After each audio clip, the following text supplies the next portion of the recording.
that game now that you've had a couple minutes to decompress?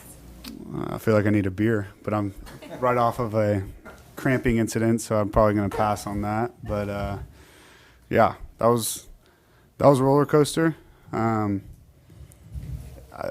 Obviously, the overtime was similar to Jacksonville, but Jacksonville, we were always kind of right even with them. This one we got down. I didn't play great in the first half, and then kind of threw the pick in the second half, and kind of rallied from there. So there were some big-time plays being made. A couple shout-outs, first of all, to Drew Sample, who played with a stomach virus and was feeling terrible, and we needed him really badly because these guys blitz a lot, and he's incredible in protection. Another one to Joe Mixon. No running back wants to sit there and just be in protection all day long, but that was kind of the best chance to put up some points and all that. He did a great job, and then our line, starting with Ted Karras, just the communication. There was very few protection calls I even needed to make. I can't even talk. I'm so tired. Because he directed the whole show, and it was a very exotic scheme, and so I just want to point out those three guys. Your reaction to T. Higgins' touchdown catch? Yeah, I would have included him too, but I think everybody knows that one's kind of obvious.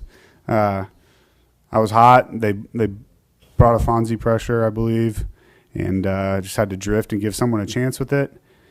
And always feel good just throwing the ball up to T. There was a couple times this game where you just kind of throw it up to him, and good things seemed to happen, or we were really close on a couple times. And I'll just continue to keep throwing the ball up to him when those opportunities present themselves because he's very good at it. So that was a blitz that you need to get rid of. Yeah. Yeah, I mean, I haven't watched the tape or anything, but it was a pressure where they're bringing more than we can block, and it beats, whatever our protection call was. So I was hot off of, I think it was Harrison Smith, and just drifted away and threw it up. Can you take us through the play at Tyler, the 44-yarder? Yeah. They blitz a lot. They drop a lot. A lot was made about the scheme. It's a really good scheme, but that was kind of part of it is they drop a lot of people. So I don't know if there were 3 or 4 rushing there, but I believe it was 3. And so there's not a lot of timing plays that are open when they drop 8. And so Pitch, our quarterback coach, had said that – I'm going to move that back that I'm going to need to move around and make some plays with my legs. Throughout the whole week, he had kind of been saying that. And so that's kind of where that came. Did a good job coming back at a friendly angle. I think T thought he was getting the ball as well. So they kind of, crossed full speed. TB got the ball. And I think that's kind of what sprung him on the run is half the DBs think T's about to catch it. The other half, think TB's doing it. Everybody just kind of ran into each other. And so I thought he was going to score, but then I was glad, he's with ball security. I think if that was the second quarter and not the end of the game or that situation, he probably would have scored. How about the 3rd and 20, whatever you're going to chase? Yeah, I mean, I think that came open because we ran a similar play earlier in the game where I missed Charlie Jones down the middle. And so when you throw one of those and they were playing a lot of, too deep and having someone run the middle, once you throw one of those early in the game, you got to respect it later. And so I think that was kind of a product of that. What was it like? I mean, what was it like out there? I mean, you were obviously very cool, but it was very loud, and it was very, just things were just like going a mile a minute. You had T get mauled, you had, no flag. I mean, your words, not mine. I mean, what's going through your mind? What's going through your mind when all this is happening? I mean, is it as loud as you had ever heard it? Yeah, I mean, it was loud. Our fans definitely, had their one more drink and came to the game. So you definitely felt it when the defense was on there, and then just the energy in the stadium was really good. I'm kind of in a position where I just detach from that, and I feel like the louder it gets, the quieter it gets just in my own head, I guess. But, yeah, I think that played a big factor. There were some false starts, delay of games. It was tough for them to communicate, and it was a fun atmosphere to play in. Why do you think the offense was able to kind of find a gear in the fourth quarter after kind of 3 quarters just not finding a rhythm? I mean, like I've said before, it's not as bad or as good as you think on tape. But my first half was pretty bad, I thought. And so at halftime, it was basically like, all right, that was a bad first half. Like, just get it back together. Then I came out and threw a pick. And I just basically told myself, like, okay, that was a bad decision. Just keep rallying. And but I felt really good about our scheme. Like, there was a lot made on the defensive scheme, which it's tough. Like, it is a hard scheme to deal with, and they do a great job with so many different people in so many different positions and presenting a lot of different looks. But I guess another shout out to, Brian Callahan. First thing he told me when we came in the building, what would that be, on Tuesday, was, I think you're going to throw for 500 yards. I was like, okay, sounds good. But that kind of set the tone for the week. Like, hey, we're going to keep attacking and don't let, they're an attack blitzing defense, and don't let that get you into a shell. Like, keep attacking. And so I think we were able to keep that mindset and finally put together some points. You talked about Mixon. What was his, okay, the pass pro, if you can get into that a little bit, but he also makes one of the plays of the game, stop in the backfield on 4th and 1, scores the touchdown. Yeah, Joe Mixon's like a battering ram. So I just feel like the more touches he gets, the more, he kind of is our tone setter on offense. It starts with the O-line, but when he's able to, when they put 11 guys on the line of scrimmage and in the box, and we're still able to run the ball, because there's going to be one that's unblocked, and you just got to run him over. And he's really good at that. He's a battering ram. And then also to be able to hand off like an inside zone, and all of a sudden he's bouncing and running around everybody. To have a running back that can do both is huge. Jake, did you see the 4th down stop in the overtime period? And what does that say about those guys that they literally didn't give up an inch on back-to-back? Yeah. I think one part of that was calling timeout right before the 3rd down. The first time they tried to just get on the ball and snap it quickly, and we called a timeout, which, lets us get set and lets us really come off the ball too. And yeah, it's impressive. It's 3rd and 1, 4th and inches with the game on the line, and that's, everybody's going to talk about the Tyler Boyd throw and catch, but if they get that, they're probably kicking a field goal and winning the game. Well, last month you made it pretty clear you're trying to stay even keeled. Earlier this week you spoke about the Steelers' loss and said because you were involved in that game, it hurt more than typical losses had. On the flip side, as a comeback win in overtime, does that feel even sweeter?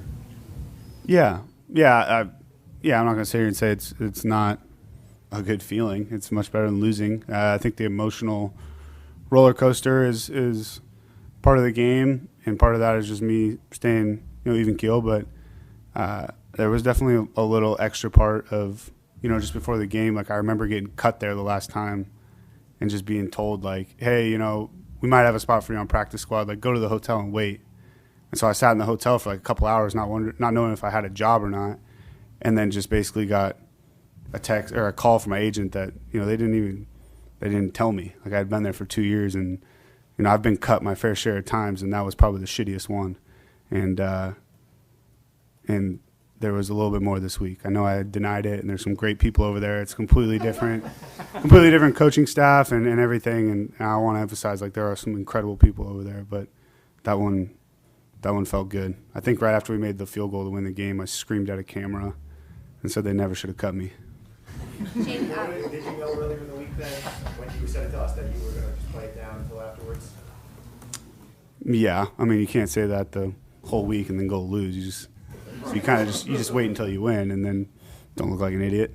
Jake, as the starting quarterback of this team, you guys won 3 straight. What's your confidence level on leading this team into the playoffs? High, but I think we're going to play an important game next week, play the Steelers, and I played terrible against them last time, so I'm pretty focused on that. T talked about it was time to be the alpha when Jamar went out. When Jamar goes out and you're obviously tasked with winning the game, what's going through your mind without Jamar Chase on the field? Yeah, Jamar's one of our best players, has been for a couple of years, but sometimes that's just going to happen. It's a physical game. Stuff happens. He made an incredible catch. I think on the play where he got hurt he made the crazy 3rd and long catch over the middle that we referenced earlier. But, I think maybe T feels differently, but I feel like they're both alphas the entire time. Like that's a 1A, 1B, and I got a ton of comfort. And maybe T doesn't feel that way, but I throw it to him like he's going to be the alpha all the time. And so, it didn't really change my mindset. Obviously, you want to have Jamar out there, but Andre's done a lot of great stuff in practice, and I got a ton of confidence. And really, no matter who's out there, I'm going to throw to where the coverage tells me to throw, and it's on them to win. And so I think once you get outside of that mindset, that's when you start to make some bad decisions. Given what you just said about the context for this game and what it means for you personally, how long do you kind of maybe savor this one as opposed to other wins before you move on to facing Pittsburgh next week? I mean, it's nice to not be on a short week, so maybe a little bit longer, but I'll probably go to dinner with my family, probably get that posted on Twitter again, and then move on after that. Watch the film of it tomorrow and move on. Your first game here, when you signed on the practice squad, was against this club, and you beat him in overtime. Yeah. And now you're the guy doing it. Yeah, I mean, it feels good to win, and I'm not sure where to take that one. What, you shook your head after the interception. You shook your head all the way back to the sideline. What were you thinking after you threw that? It was a dumb throw, and Why? Because I threw it right to the corner, but also because I just felt like I usually do a good job of not pressing. I felt like I pressed there, like I was trying to make the play to get us back in and get us rolling when the guy underneath was open, so I should have just thrown it there. Jake, you just kind of talked about your raw feelings when you found out you were cut by the Vikings. For T, given what he's gone through this year from an adversity standpoint and not getting his contract extension before the season, and the rib injury, then coming back, then the hamstring injury, and then just some uncharacteristic drops, how much sweeter does it make it for him as one of his teammates and the guy that threw him the ball to make that type of statement play in a really important game? Yeah, I mean, I'm a huge fan of T. Higgins, whether, whatever his situation is with contract stuff and all that. Like, I've been the guy, I've never been that guy. Like, I've never been in that situation, but I've been the guy that you got personal stuff going on where you're maybe on a P squad, or for him, like, you want a contract. Everybody does. But I've never felt in the locker room that he's made it about that or anything like that. And so that speaks to his character. Really enjoyable guy to be around.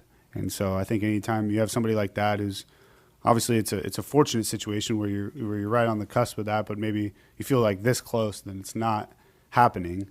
That can mess with people, and I haven't felt like that has messed with him at all. He's had some unfortunate injuries, but he's made some incredible plays, and I don't really care if he has some drops. Like, if he makes crazy plays like that, I'll just keep throwing him the ball, and good things are going to happen.